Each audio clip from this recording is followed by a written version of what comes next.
Hello everyone. आज हम class 11 का माइक्रो इकोनॉमिक्स का chapter number 1 introduction to micro economics को शुरू करने वाले हैं। शुरू करने के लिए आज जो मैं पॉइंट्स कवर करने वाली हूँ मैंने इनको ऑलरेडी लिख दिया है, तो चलिए शुरू करते हैं। पहला है इकोनॉमी। इकोनॉमी क्या होता है? जिस तरीके से हमारा फ्रेमवर्क होता है, जिस तरीके से हमारा फ्रेम होता है, इसके अंदर एक फोटो फिट की जाती है, उसी तरीके से इकोनॉमी भी एक फ्रेमवर्क है जिसके अंदर दो तरीके की एक्टिविटीज़ परफॉर्म की जाती हैं। कुछ होती हैं आपकी इकोनॉमिक एक्टिविटीज़ और कुछ होती हैं आपकी नॉन इकोनॉमिक एक्टिविटीज़। तो अगर बेसिकली हम इकोनॉमी की बात करें तो इकोनॉमी क्या है? Economy refers to the framework within which economic and non-economic activities are carried out। हम जितना डिफिकल्ट समझते हैं इसको, इतना डिफिकल्ट होता नहीं है।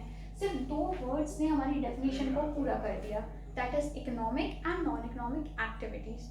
तो इकोनॉमी क्या है? Economy refers to a framework within which economic and non economic activities are carried out, यानी कि जिसके अंदर हम इकोनॉमिक पैसे से रिलेटेड और पैसे से ना रिलेटेड दो तरीके के एक्टिविटीज़ को परफॉर्म करते हैं एक बाउंड्री के अंदर, एक बॉर्डर के अंदर, दैट इज़ योर इकोनॉमी।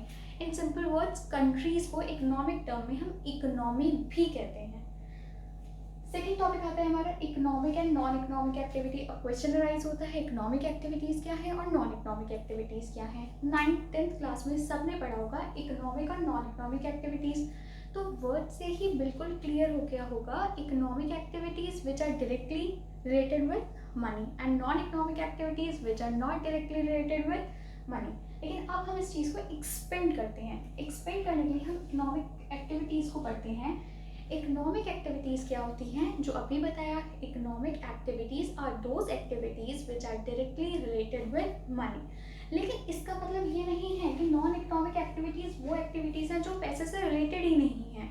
पैसे से रिलेटेड तो हर एक्टिविटी होती है, लेकिन किसी में डायरेक्टली पैसा अर्न होता है और किसी में इनडायरेक्ट तरीके से पैसा जो है वो रिलेट करता है।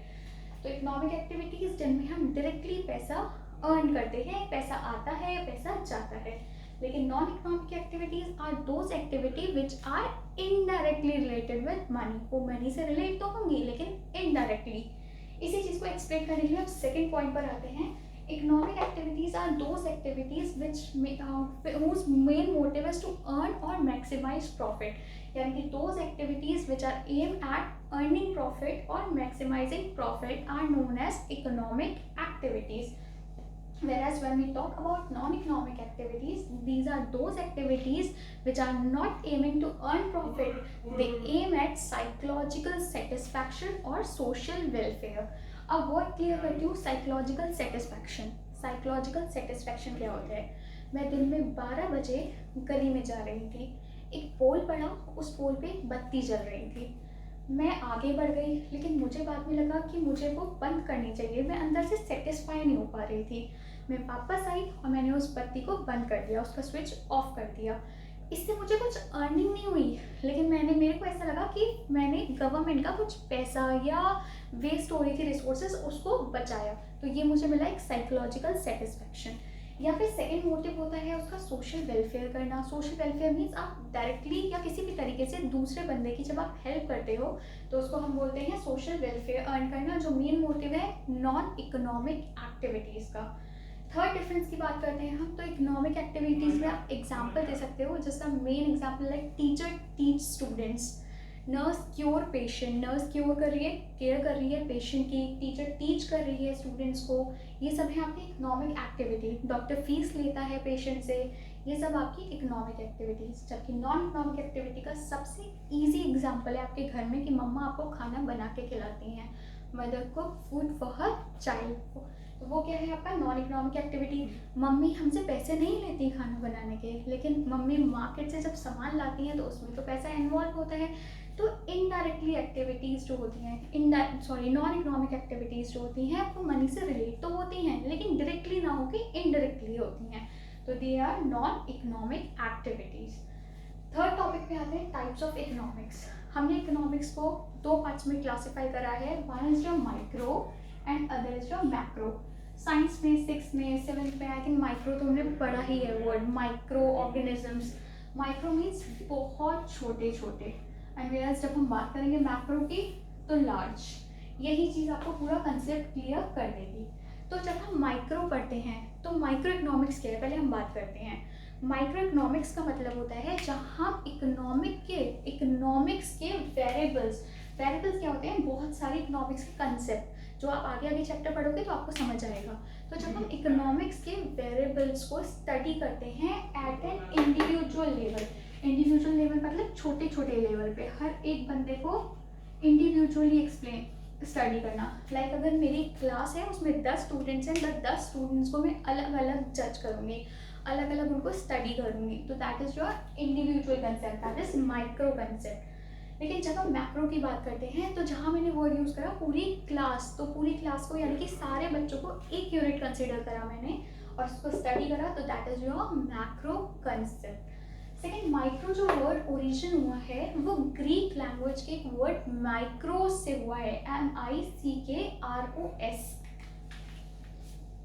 माइक्रो जो वर्ड ओरिजिन हुआ है वो ग्रीक लैंग्वेज के माइक्रोस वर्ड से हुआ है, और जो मैक्रो वर्ड लैंग्वेज जनरेट हुआ है वो ग्रीक लैंग्वेज के मैक्रोस वर्ड से जनरेट हुआ है।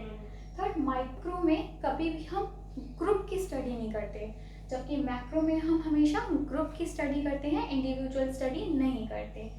जब हम माइक्रो स्टडी करते हैं यानी कि जब हम माइक्रो कंसेप्ट स्टडी करते हैं यानी कि एक इंडिविजुअल का कंसेप्ट स्टडी करते हैं, तो हम मैक्रो को कांस्टेंट रखते हैं। इसका मतलब क्या है, while study micro macro variables remains constant. इसका मतलब जब आप माइक्रो पढ़ेंगे यानी कि इंडिविजुअली एक एक बच्चे की स्टडी करेंगे तो आप पूरी क्लास के बारे में नहीं बात करेंगे, सिर्फ एक ही कंसेप्ट एक ही एलिमेंट के बारे में बात करेंगे। और जब हम मैक्रो पढ़ेंगे तो हमें इंडिविजुअली से मतलब नहीं है, हमें ग्रुप का टोटल देखना है यानी कि पूरी क्लास देखनी है। माइक्रो का दूसरा नाम होता है प्राइस थ्योरी और मैक्रो का दूसरा नाम होता है इनकम एंड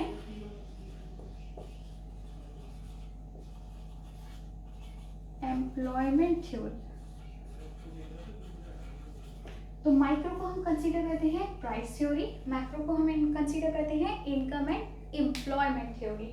और लास्ट में बात करते हैं हम इसके एग्जांपल्स की। तो माइक्रो में किसी भी चीज़ की हम डिमांड एंड सप्लाई पढ़ सकते हैं, लाइक आपकी सिंगल इंडिविजुअल बंदे की डिमांड एंड सप्लाई, सिर्फ मेरी डिमांड सिर्फ मेरी supply, that is your micro concept. और जब मैक्रो यानी कि एग्रीगेट जितने भी इकोनॉमी के अंदर लोग हैं, जितने भी मेरे घर के अंदर लोग हैं, उन सब की स्टडी करेंगे, तो that is your macro concept. Hope आज की थ्योरी आपको बहुत इजीली समझ आई होगी। कल मैं नए टॉपिक के संग आऊँगी, तब तक अगर आपको मेरी वीडियो पसंद आए तो प्लीज़ लाइक शेयर ज़रूर कीजिएगा। Thank you.